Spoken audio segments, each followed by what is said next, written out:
There has been a lot of talk lately about who CNN will give the time slot vacated by the disgraced Chris Cuomo to, and the consensus seems to be, who knows.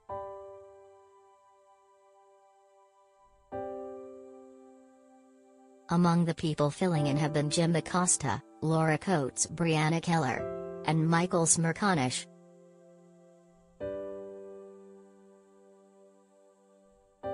But does Smerconish even want it?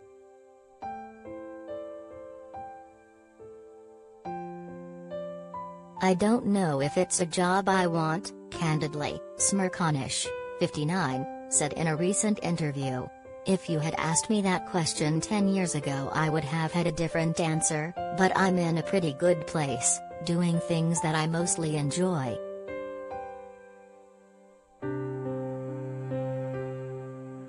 Those things include hosting the Michael Smerconish Show on Sirius XM's POTUS channel and Smerconish on Saturday mornings on CNN.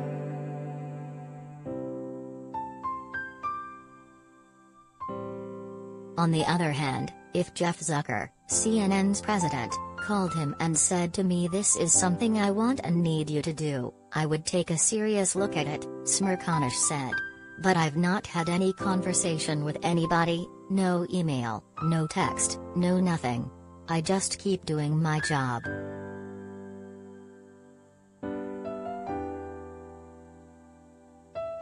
As a radio and TV host, Smerconish likes to guide the conversation.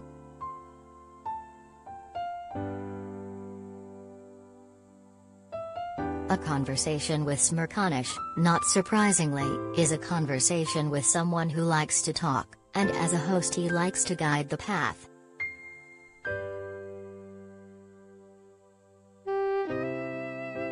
Let me first answer the question you didn't ask, which is do I think I could do it and succeed? Smerconish said. And the answer to that is, absolutely. Unequivocally.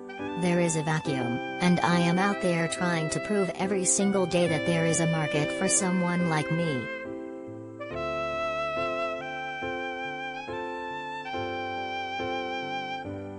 To hear Smerconish tell it, he fills that vacuum with his more centrist takes.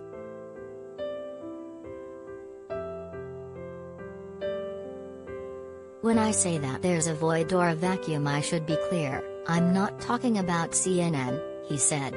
I'm talking about the media landscape generally, and the cable landscape in particular. I think it's become a world of absolutes when that is not the way our society is.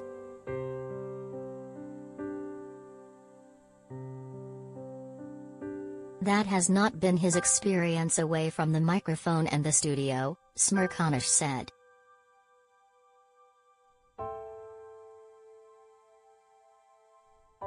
I mean, I don't meet people, unless they're people who have a cable show or a radio show or a podcast, who see the world entirely through a left or right lens. I see people for whom the issues are a mixed bag. They're liberal on some things, usually the social issues, more conservative on other things, usually the fiscal issues.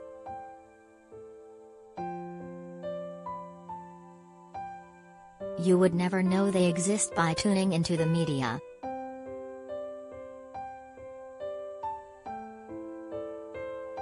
Smerconish styles himself as an independent thinker. I do not bend to the Twitter mob. He was a Republican who announced in a column in 2010 that he was leaving the party. He points to his newsletter and to his shows when explaining how best to think of him.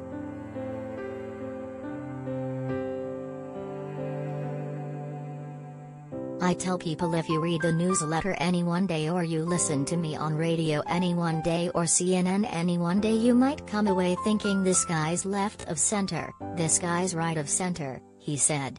Give me a couple of days and I will confuse you, I hope, and you will not be able to pigeonhole me.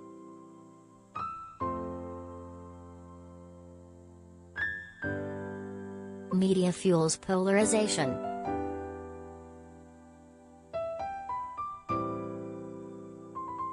Smerconish is clear on one thing: polarization is bad and media are making it worse.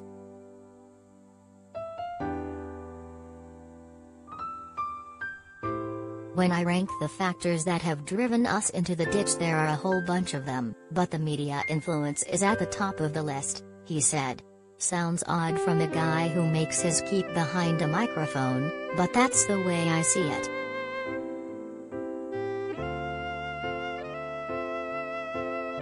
So what does he see changing that?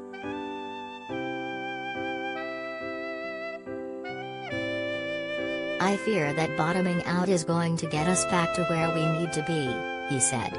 Although I think we're pretty close to bottoming out now.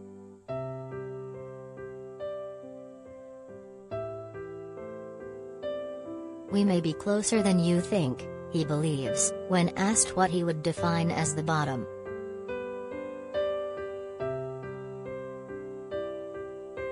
Probably what we're facing today, where nobody talks to anyone else and nothing gets done, he said. I mean, we're electing a class of politician today who sort of thrive on not getting anything done, and instead the drill has become say something incendiary and become a fundraising magnet.